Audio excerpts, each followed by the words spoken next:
Scene 1. A public place. Enter Samson and Gregory, armed with swords and bucklers. Gregory, on my word, will not carry coals. No, for then we should be chollers. I mean, an we be in collar, we'll draw. Ay, while ye live, draw your neck out of the collar. I strike quickly, being moved. But thou art not quickly moved to strike. A dog of the house of Montague moves me.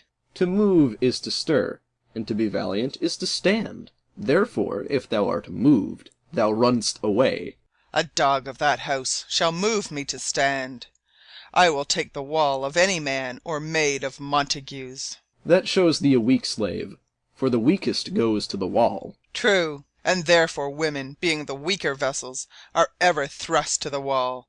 Therefore I will push Montague's men from the wall, and thrust his maids to the wall. The quarrel is between our masters, and us their men. 'Tis all one. I will show myself a tyrant. When I have fought with the men, I will be cruel with the maids.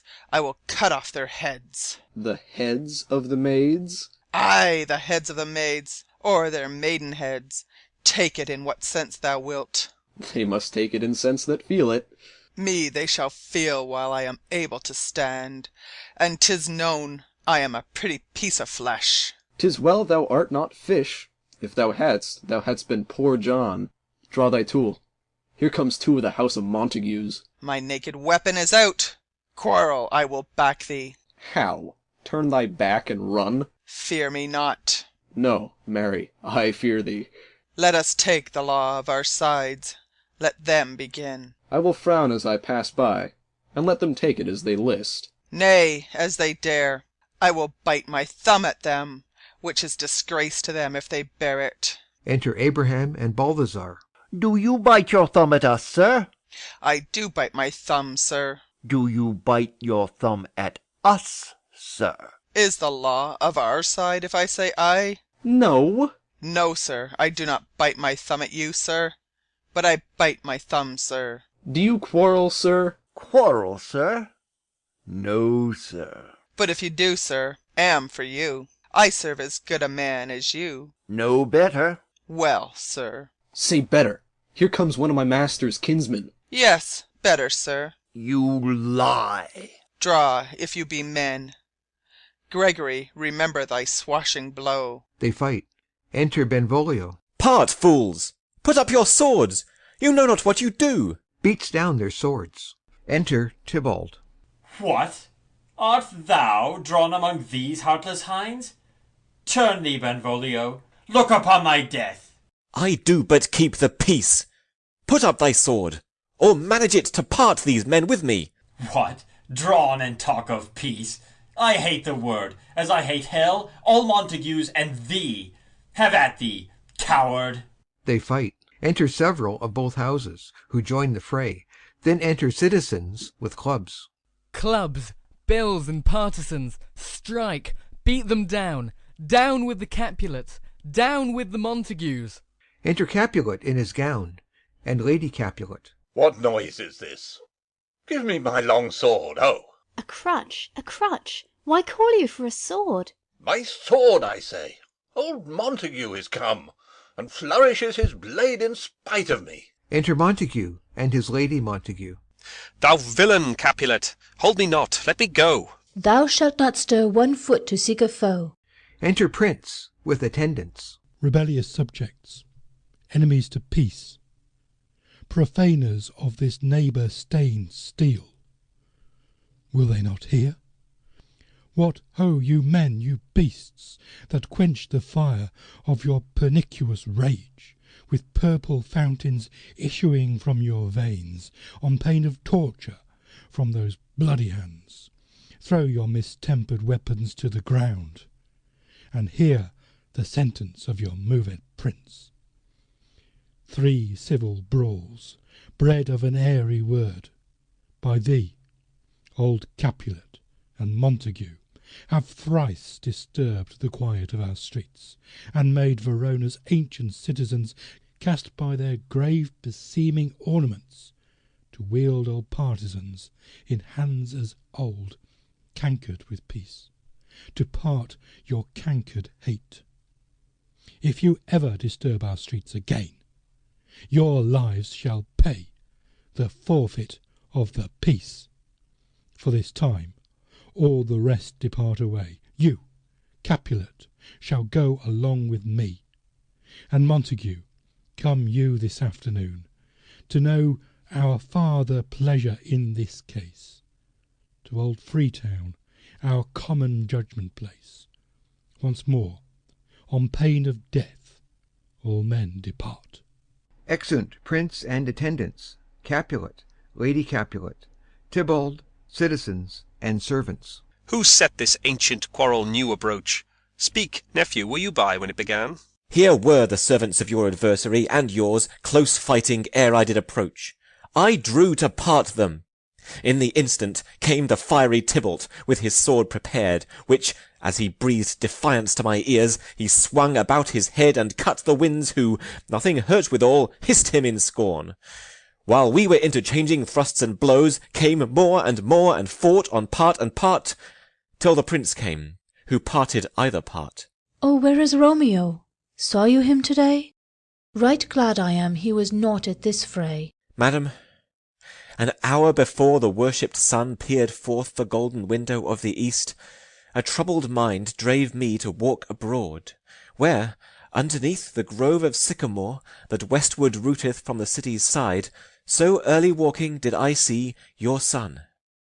Towards him I made, but he was ware of me, and stole into the covert of the wood. I, measuring his affections by my own, that are most busied when they're most alone, pursued my humour, not pursuing his, and gladly shunned who gladly fled from me. Many a morning hath he there been seen, with tears augmenting the fresh morning's dew, adding to clouds more clouds with his deep sighs. But all so soon as the all-cheering sun should in the farthest east begin to draw the shady curtains from Aurora's bed, away from light steals home my heavy son, and private in his chamber pens himself, shuts up his windows, locks fair daylight out, and makes himself an artificial night. Black and portentous must this humour prove, unless good counsel may the cause remove. My noble uncle, do you know the cause? I neither know it, nor can learn of him. Have you importuned him by any means? Both by myself and many other friends. But he, his own affection's counsellor, is to himself, I will not say how true, but to himself so secret and so close, so far from sounding and discovery, as is the bud bit with an envious worm, ere he can spread his sweet leaves to the air, or dedicate his beauty to the sun. Could we but learn from whence his sorrows grow, we would as willingly give cure as know. See where he comes! So please you, step aside. I'll know his grievance, or be much denied. I would thou wert so happy by thy stay to hear true shrift. Come, madam, let's away. Exeunt Montague and Lady. Enter Romeo. Good morrow, cousin. Is the day so young? But new struck 9. Ay me, sad hours seem long. Was that my father that went hence so fast? It was. What sadness lengthens Romeo's hours? Not having that which, having, makes them short. In love? Out. Of love? Out of her favour, where I am in love. Alas, that love, so gentle in his view, should be so tyrannous and rough in proof. Alas, that love, whose view is muffled still, should without eyes see pathways to his will. Where shall we dine? Oh me, what fray was here? Yet tell me not, for I have heard it all. Here's much to do with hate, but more with love. Why then, O brawling love, O loving hate? O anything of nothing first create? O heavy lightness, serious vanity, misshapen chaos of well-seeming forms, feather of lead, bright smoke, cold fire, sick health, still waking sleep. That is not what it is. This love feel I, that feel no love in this. Dost thou not laugh? No, coz, I rather weep. Good heart, at what? At thy good heart's oppression. Why, such is love's transgression. Griefs of mine own lie heavy in my breast, which thou wilt propagate to have it pressed with more of thine. This love that thou hast shown doth add more grief to too much of mine own. Love is a smoke raised with the fume of sighs, being purged, a fire sparkling in lovers' eyes, being vexed, a sea nourished with lovers' tears. What is it else? A madness most discreet, a choking gall and a preserving sweet. Farewell, my coz. Going. Soft, I will go along, and if you leave me so, you do me wrong. Tut, I have lost myself. I am not here. This is not Romeo. He's some other where. Tell me, in sadness, who is that you love? What, shall I groan and tell thee? Groan? Why, no, but sadly tell me who. Bid a sick man in sadness make his will. Ah, word ill urged to one that is so ill. In sadness, cousin, I do love a woman. I aimed so near when I supposed you loved. A right good markman, and she's fair, I love. A right fair mark, fair coz, is soonest hit. Well, in that hit you miss. She'll not be hit with Cupid's arrow. She hath Dian's wit, and in strong proof of chastity well armed, from love's weak childish bow she lives unharmed. She will not stay the siege of loving terms, nor bide th' encounter of assailing eyes, nor ope her lap to saint seducing gold. Oh, she's rich in beauty, only poor that when she dies, with beauty dies her store. Then she hath sworn that she will still live chaste? She hath, and in that sparing makes huge waste for beauty, starved with her severity, cuts beauty off from all posterity. She's too fair, too wise, wisely too fair, to merit bliss by making me despair. She hath forsworn to love, and in that vow do I live dead that live to tell it now. Be ruled by me. Forget to think of her. Oh, teach me how I should forget to think. By giving liberty unto thine eyes, examine other beauties. 'Tis the way to call hers exquisite in question more. These happy masks that kiss fair ladies' brows, being black, puts us in mind they hide the fair. He that is strucken blind cannot forget the precious treasure of his eyesight lost. Show me a mistress that is passing fair. What doth her beauty serve but as a note where I may read who passed that passing fair? Farewell. Thou canst not teach me to forget. I'll pay that doctrine, or else die in debt. Exeunt. Scene 2. A street. Enter Capulet, Paris, and servant. But Montague is bound as well as I, in penalty alike. 'Tis not hard, I think, for men so old as we to keep the peace. Of honourable reckoning are you both, and pity 'tis you lived at odds so long. But now, my lord, what say you to my suit? But saying all what I have said before. My child is yet a stranger in the world. She hath not seen the change of 14 years. Let 2 more summers wither in their pride, ere we may think her right to be a bride. Younger than she are happy mothers made. And too soon marred are those so early made. The earth hath swallowed all my hopes but she. She is the hopeful lady of my earth. But woo her, gentle Paris, get her heart. My will to her consent is but a part, and she agree, within her scope of choice lies my consent, and fair according voice. This night I hold an old accustomed feast, whereto I have invited many a guest, such as I love. And you among the store, one more, most welcome makes my number more. At my poor house look to behold this night earth-treading stars that make dark heaven light. Such comfort as do lusty young men feel when well-apparelled April on the heel of limping winter treads. Even such delight among fresh female buds shall you this night inherit at my house. Hear all see, and like her most whose merit most shall be. Which among view of many, mine, being one, may stand in number, though in reckoning none. Come, go with me. Go, Sirrah, trudge about through fair Verona. Find those persons out whose names are written there. Gives a paper. And to them say, my house and welcome on their pleasure stay. Exeunt Capulet and Paris. Find them out whose names are written here. It is written that the shoemaker should meddle with his yard, and the tailor with his last, the fisher with his pencil, and the painter with his nets. But I am sent to find those persons whose names are here writ, and can never find what names the writing person hath here writ. I must to the learned in good time. Enter Benvolio and Romeo. Tut, man! One fire burns out another's burning. One pain is lessened by another's anguish. Turn giddy, and be holp by backward turning. One desperate grief cures with another's languish. Take thou some new infection to thy eye, and the rank poison of the old will die. Your plantain leaf is excellent for that. For what, I pray thee? For your broken shin. Why, Romeo, art thou mad? Not mad, but bound more than a madman is, shut up in prison, kept without my food, whipped and tormented, and— God den, good fellow. God give good den. I pray, sir, can you read? Ay, mine own fortune in my misery. Perhaps you have learned it without book.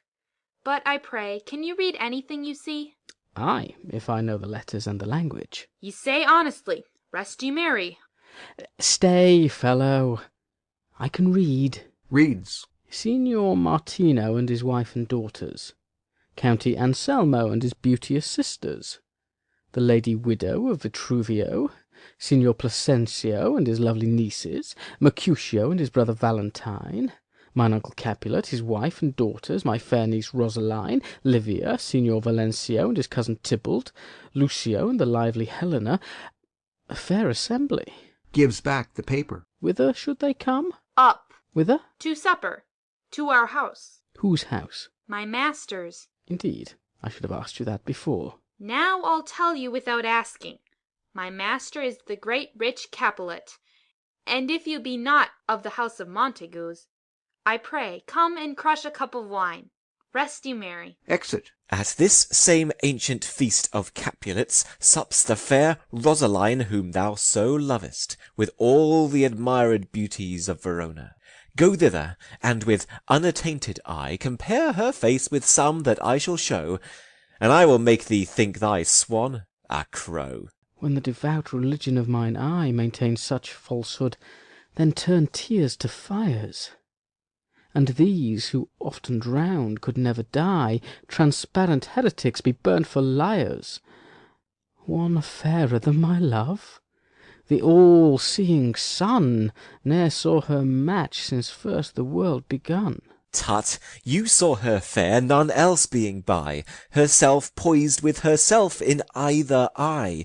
But in that crystal scales let there be weighed your lady's love against some other maid, that I will show you shining at this feast, and she shall scant show well that now shows best. I'll go along, no such sight to be shown, but to rejoice in splendour of my own. Exit. Scene 3. Room in Capulet's house. Enter Lady Capulet and Nurse. Nurse, where's my daughter? Call her forth to me. Now by my maidenhead, at 12-year-old, I bade her come. What lamb? What ladybird? God forbid, where's this girl? What, Juliet? Enter Juliet. How now? Who calls? Your mother. Madam, I am here. What is your will? This is the matter. Nurse, give leave a while, we must talk in secret. Nurse, come back again. I have remembered me. Thou's hear our counsel. Thou knowest my daughter's of a pretty age. Faith, I can tell her age unto an hour. She's not 14. I'll lay 14 of my teeth. And yet, to my teen it be spoken, I have but 4. She is not 14. How long is it now to Lammastide? A fortnight, and odd days. Even or odd of all days in the year, Come Lammas Eve at night, she shall be 14. Susan and she, God rest all Christian souls, were of an age. Well, Susan is with God. She was too good for me. But as I said, on Lammas Eve at night shall she be 14. That she may, Mary, I remember it well. 'Tis since the earthquake now 11 years, and she was weaned. I never shall forget it, of all the days of the year, upon that day. For I had then laid wormwood to my dug, sitting in the sun under the dove-house wall. My lord and you were then at Mantua. Nay, I do bear a brain. But as I said, when it did taste the wormwood on the nipple of my dug, and felt it bitter, pretty fool, to see it tetchy, and fall out with the dug. Shake, quoth the dove-house, 'twas no need, I trow, to bid me trudge. And since that time it is 11 years, for then she could stand alone. Nay, by the rood, she could have run and waddled all about. For even the day before she broke her brow, and then my husband, God be with his soul, was a merry man, took up the child. Yea, quoth he, dost thou fall upon thy face? Thou wilt fall backward when thou hast more wit, wilt thou not, Jule? And by my holy dame, the pretty wretch left crying, and said, Ay. To see now how a jest shall come about. I warrant, and I should live 1,000 years, I never should forget it. Wilt thou not, Jule, quoth he, and pretty fool it stinted, and said, Ay. Enough of this, I pray thee hold thy peace. Yes, madam, yet I cannot choose but laugh, to think it should leave crying and say Ay. And yet I warrant it had upon its brow a bump as big as a young cockerel stone, a perilous knock, and it cried bitterly. Yea, quoth my husband, fall'st upon thy face? Thou wilt fall backward when thou comest to age. Wilt thou not, Jule? It stinted and said Ay. And stint thou too, I pray thee, nurse, say I. Peace, I have done. Thou wast the prettiest babe that e'er I nursed, and I might live to see thee married once I have my wish. Marry, that marry is the very theme I came to talk of. Tell me, daughter Juliet, how stands your disposition to be married? It is an honour that I dream not of. An honour! Were not I thine only nurse, I would say thou hadst sucked wisdom from thy teat. Well, think of marriage now. Younger than you, here in Verona, ladies of esteem, are made already mothers. By my count I was your mother much upon these years that you are now a maid. Thus, then, in brief, the valiant Paris seeks you for his love. A man, young lady, such a man as all the world. Why, he's a man of wax. Verona's summer hath not such a flower. Nay, he's a flower, in faith, a very flower. What say you? Can you love the gentleman?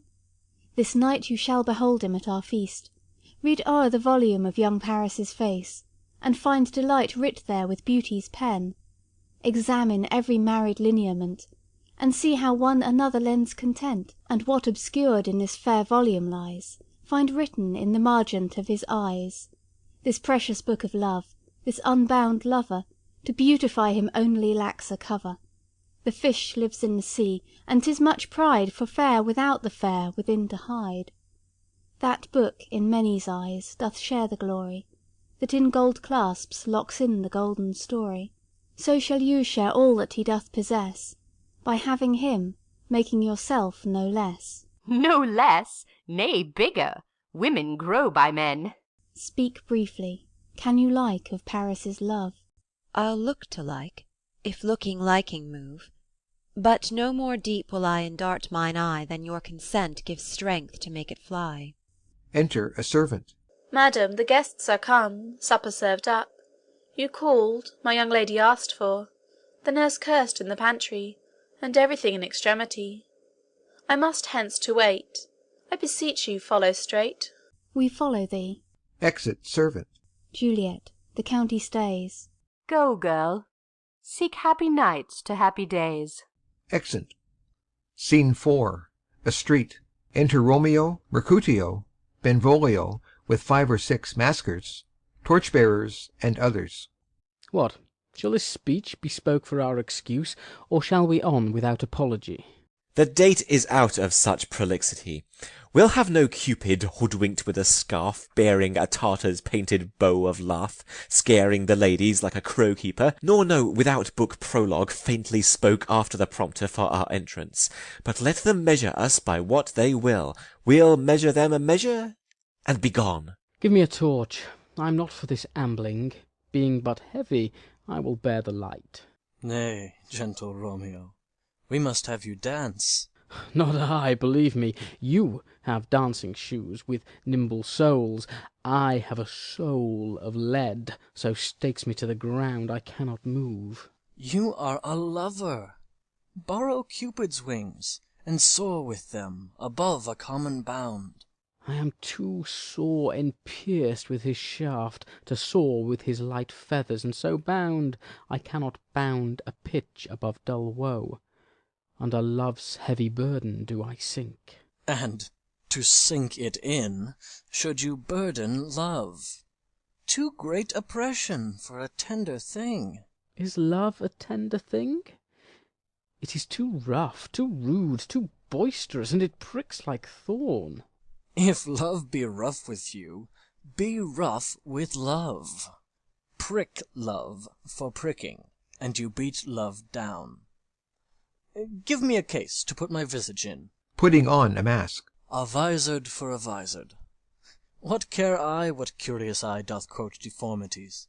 Here are the beetle brows shall blush for me. Come, knock and enter, and no sooner in, but every man betake him to his legs. A torch for me. Let wantons, light of heart, tickle the senseless rushes with their heels, for I am proverbed with a grandsire phrase. I'll be a candle holder and look on. The game was ne'er so fair, and I am done. Tut, done's the mouse, the constable's own word. If thou art done, we'll draw thee from the mire of this, Sir Reverence, love, wherein thou stick'st up to the ears. Come, we burn daylight. Ho! Nay, that's not so. I mean, sir, in delay we waste our lights in vain, like lamps by day. Take our good meaning, for our judgment sits 5 times in that, ere once in our 5 wits. And we mean well in going to this mask, but 'tis no wit to go. Why, may one ask? I dreamt a dream tonight. And so did I. Well, what was yours? That dreamers often lie. In bed asleep, while they do dream things true. Oh, then I see Queen Mab hath been with you. She is the fairies' midwife, and she comes in shape no bigger than an agate stone on the forefinger of an alderman, drawn with a team of little atomies athwart men's noses as they lie asleep. Her waggon spokes made of long spinner's legs, the cover of the wings of grasshoppers, the traces of the smallest spider's web, the collars of the moonshine's watery beams, her whip of cricket's bone, the lash of film, her waggoner a small grey-coated gnat, not half so big as a round little worm pricked from the lazy finger of a maid. Her chariot is an empty hazelnut, made by the joiner squirrel or old grub, time out of mind the fairies' coachmakers. And in this state she gallops, night by night, through lovers' brains, and then they dream of love, or courtiers' knees that dream on curtsies straight, or lawyers' fingers who straight dream on fees, or ladies' lips who straight on kisses dream, which oft the angry Mab with blisters plagues, because their breaths with sweetmeats tainted are. Sometime she gallops o'er a courtier's nose, and then dreams he of smelling out a suit, and sometimes comes she with a tithe-pig's tail, tickling a parson's nose as he lies asleep, then dreams he of another benefice. Sometime he driveth o'er a soldier's neck, and then dreams he of cutting foreign throats, of breaches, ambuscados, Spanish blades, of healths 5 fathom deep, and then, anon, drums in his ear, at which he starts and wakes, and being thus frightened, swears a prayer or two, and sleeps again. This is that very Mab that plats the manes of horses in the night, and bakes the elf-locks in foul sluttish hairs, which, once untangled, much misfortune bodes. This is the hag, when maids lie on their backs, that presses them, and learns them first to bear, making them women of good carriage. This is she. Peace, peace, Mercutio, peace. Thou talk'st of nothing. True, I talk of dreams, which are the children of an idle brain, begot of nothing but vain fantasy, which is as thin of substance as the air, and more inconstant than the wind, who woos even now the frozen bosom of the north, and, being angered, puffs away from thence, turning his face to the dew-dropping south. This wind you talk of blows us from ourselves. Supper is done, and we shall come too late. I fear too early, for my mind misgives some consequence, yet hanging in the stars shall bitterly begin his fearful date with this night's revels, and expire the term of a despised life closed in my breast by some vile forfeit of untimely death. But he that hath the steerage of my course, direct my sail. On, lusty gentlemen! Strike, drum! Exit. Scene 5. A hall in Capulet's house. Musicians waiting. Enter servants. Where's Potpan, that he helps not to take away? He shift a trencher, he scrape a trencher. When good manners shall lie all in one or two men's hands, and they unwashed too, 'tis a foul thing. Away with the joined stools, remove the court cupboard, look to the plate. Good thou, save me a piece of marchpane, and as thou loves me, let the porter let in Susan Grindstone and Nell. Antony and Potpan! Aye, boy, ready.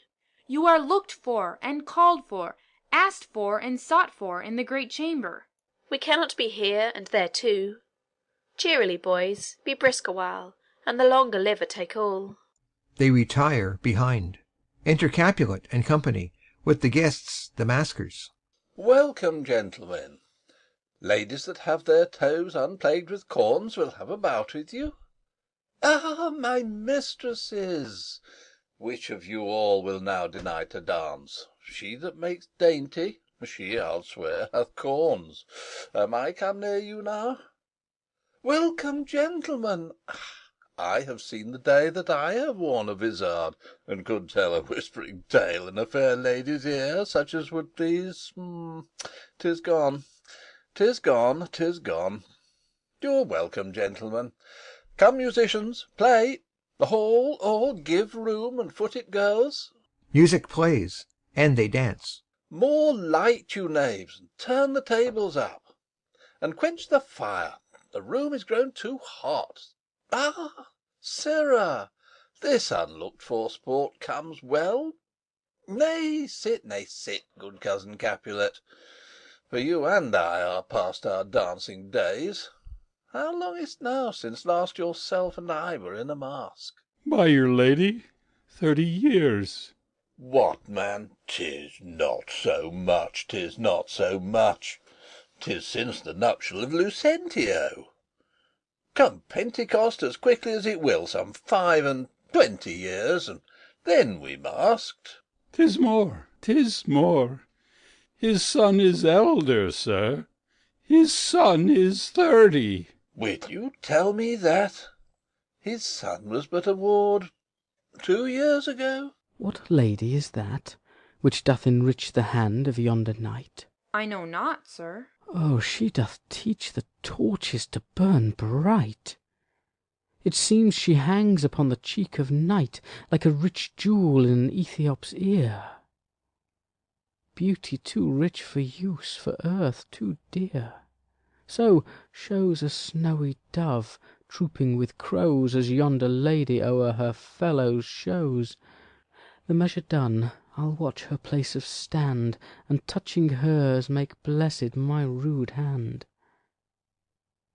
Did my heart love till now? forswear it, sight, for I ne'er saw true beauty till this night. This, by his voice, should be a Montague. Fetch me my rapier, boy. What, dares the slave come hither, covered with an antic face, to fleer and scorn at our solemnity? Now, by the stock and honour of my kin, to strike him dead I hold it not a sin. Why, how now, kinsman? Wherefore storm you so?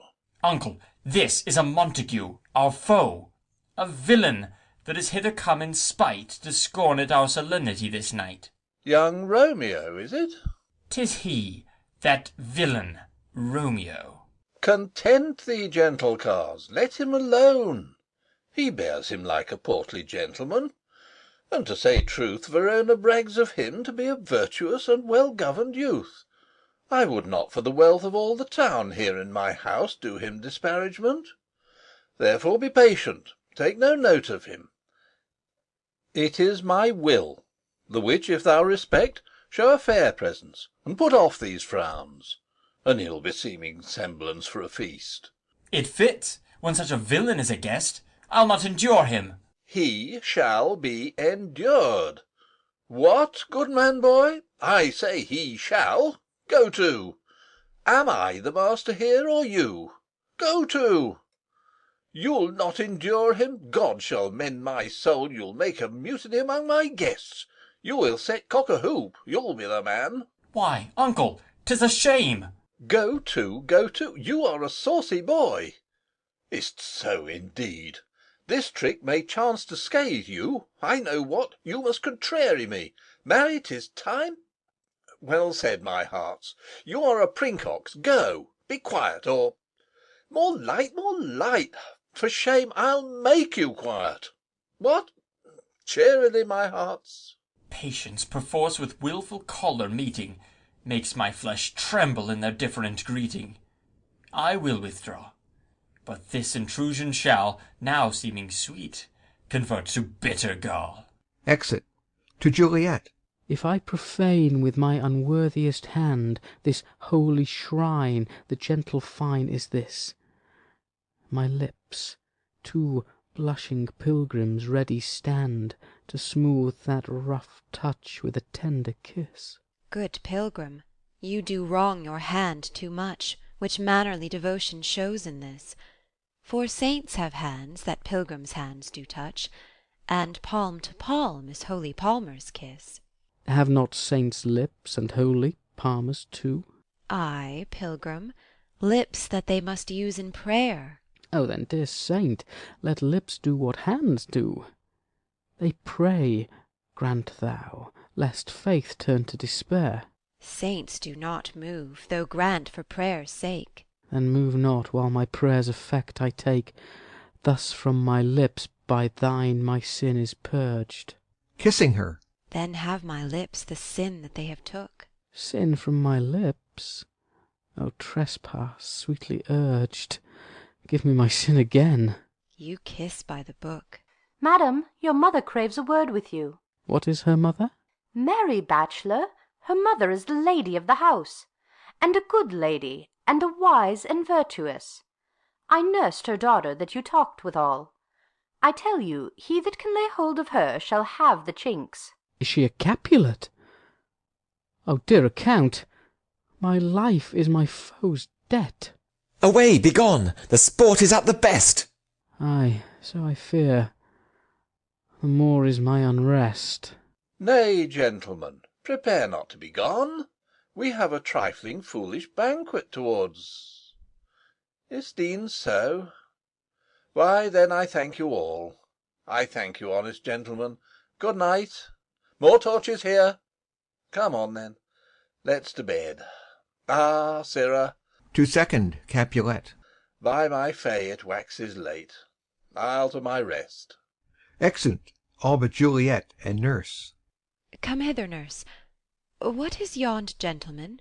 The son and heir of old Tiberio. What's he that now is going out of door? Marry, that I think be young Petruchio. What's he that follows there, that would not dance? I know not. Go ask his name. If he be married, my grave is like to be my wedding bed. His name is Romeo, and a Montague, the only son of your great enemy. My only love sprung from my only hate, too early seen unknown, and known too late. Prodigious birth of love it is to me, that I must love a loathed enemy. What's this? What's this? A rhyme I learned even now, of one I danced withal. One calls within. Juliet. Anon, anon. Come, let's away. The strangers are all gone. Exeunt. Enter Chorus. Now old Desire doth in his deathbed lie, and young Affection gapes to be his heir. That fair for which Love groaned for and would die, with tender Juliet matched, is now not fair. Now Romeo is beloved and loves again, alike bewitched by the charm of looks. But to his foe supposed he must complain, and she steal love's sweet bait from fearful hooks. Being held a foe, he may not have access to breathe such vows as lovers use to swear.